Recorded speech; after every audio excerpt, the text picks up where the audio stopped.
po palaging leader si Beyonce, no? Ibig sabihin, magaling talaga kapag ikaw ay na-assign na leader. So, magaling yung pinapakita ni Beyonce sa school. So yan, isang mapagpalang araw po sa ating lahat. Magandang araw at gabi po dyan sa mga silent viewers at solid supporters ng EDC. May galap shoutout po at kamusta po kayo? So iyan mga kalingap, may panibago na naman po tayong pag-uusapan patungkol nga po sa EDC na kung saan Papa Eds mas lalong humanga kay Beyonce. Kalingap Rab, humanga nga po sa ginawa ni Beyonce. Ano kaya ito at Beyonce nangunguna pala sa kanilang klase. At yun nga po ang ating pag-uusapan maya-maya na lamang. Pero bago po yan, kung bago ka pa lang po sa aking munting YouTube channel, pa-like, share, and subscribe naman po at pakipindot na rin po ng notification bell para lagi po kayong updated sa aking i-upload na video. At paalala rin po bago po tayo magbigay ng ating mga komento at opinion, itapusin po muna natin ang kabuuan ng video nang sa ganun po i-akma po ang ating i-comment mga kalingap. At lagi ko rin nga pong hiling sa inyo, patuloy po nating suportahan ang mag-ama na matubang. Napakaganda nga po yung ipinapakita nila sa atin. Mga pagbigay saya at tulong sa ating mga kababayan, patuloy po natin suportahan at i-marathon mga kalingap. Nang sa ganun nga po marami pa po silang matulungan. Lalong-lalo na nga po dyan, yung mga kapos na pangangailangan maningap po nila. At syempre, wag rin natin kalimutang suportahan ang kanilang may bahay. Walang iba kundi sina Ate Edna Vlogs at Jackie Tafia. Wag po sana tayong magsasawa mo sa suporta, mga kalingap. At yan nga po, balik tayo sa ating pag-uusapan at tatalakayin ngayong araw. Papa Eds mas lalong humanga pa kay Beyonce at Kalingap Rab. Humanga nga po sa ginawa ni Beyonce natin. At itong si Beyonce pala ay sinasabing nangumuna sa kanilang klase. Grabe nga po, talaga namang ang lahat ng ito ay talagang kahanga-hanga nga po ang mga ginawa ni Beyonce at good news nga po ito para sa lahat mga kalingap.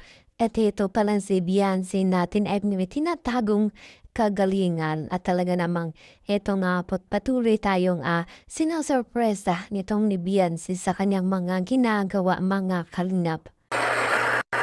Mabutit okay yung pinapakita ni Beyonce sa school diba? Sabi nga ni Edward, kasi kaklase ni Edward si Beyonce, sabi niya magaling daw si Beyonce sa school.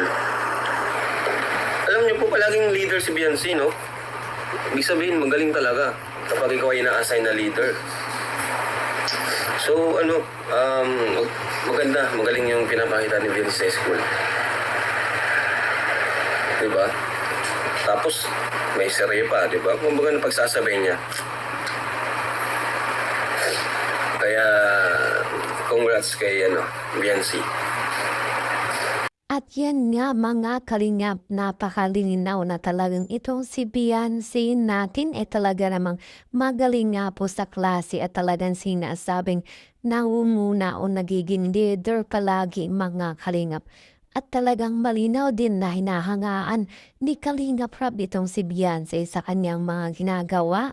At talagang hindi nakakapanginayang na si Beyonce ang natulungan nitong ni Kalingap Rab, lalo na nga po sa kanyang pagbibigay scholarship dito kay Beyonce natin. At hindi nga po nasayang mga kalingap dahil hindi talaga nagkamali itong si Kalingap Rab na tulungan.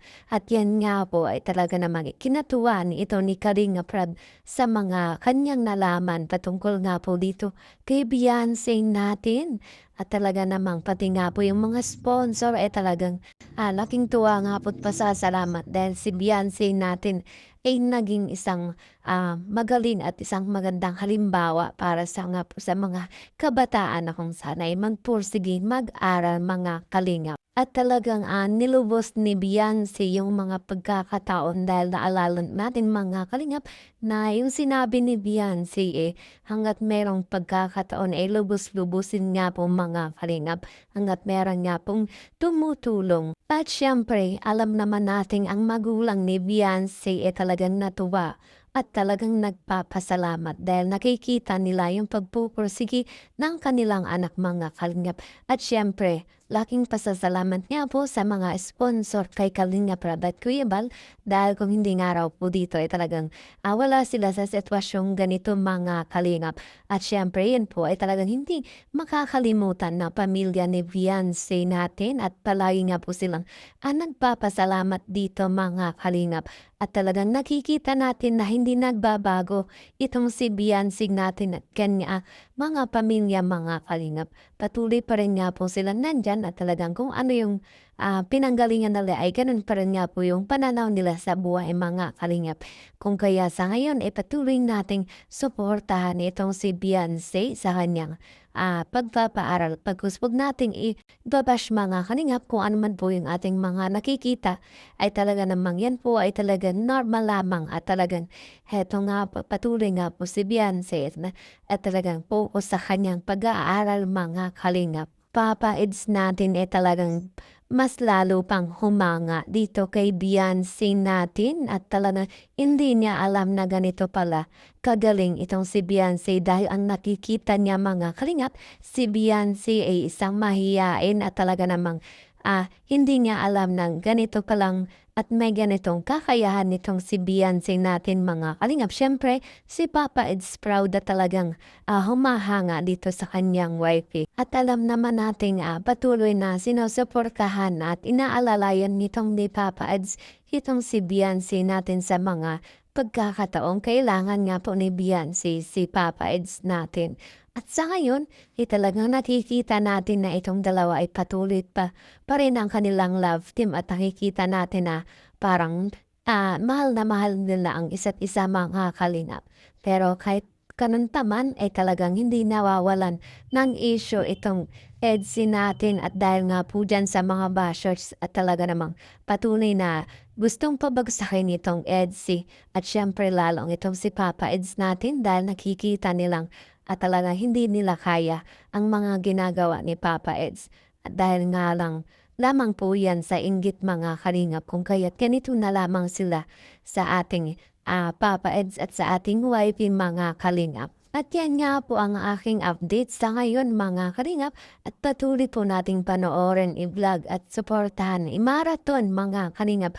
Ang vlog nga po ni Kalingap Rab ni Kuya Bal at kay Papa Eds mga Kalingap. Patuloy po nating suportahan at para nang sa ganon mas marami pa nga po silang matulungan mga Kalingap. At yan lamang po, maraming salamat sa panonood mga Kalingap.